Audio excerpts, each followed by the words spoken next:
যে দীপক দাস তাকে মিথ্যা অপবাদ দিয়ে নবীজি সম্পর্কে নাকি কটূক্তি করেছে, তার কোনো আজ পর্যন্ত কোনো দৃষ্টান্ত দেখাতে পারলো না, কোনো প্রমাণ দেখাতে পারলো না, কিন্তু তাকে ধরে এমন ভাবে অত্যাচার করলো, এমন ভাবে মারলো, শুধু পিটিয়ে পিটিয়ে মারলো তাই না, পা বেঁধে রেখে আবার আগুনে পোড়ালো।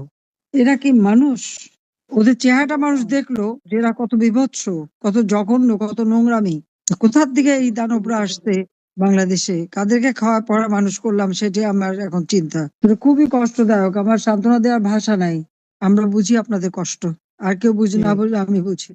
স্বজন হারা বেদনা, আর বাবার সামনে ছেলে আর বাবা ছেলের লাশ উঠাবে, এটা তো কেউ, কোনো বাবা চায় না, কোনো বাবা চায় না। তা আপনি ধৈর্য ধরেন, আর কি বলবো।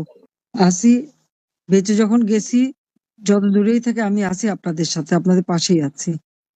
আর এর বিচার হবে ইনশাল্লাহ, এটুকু খালি ধৈর্য ধরেন, বিচার হবে।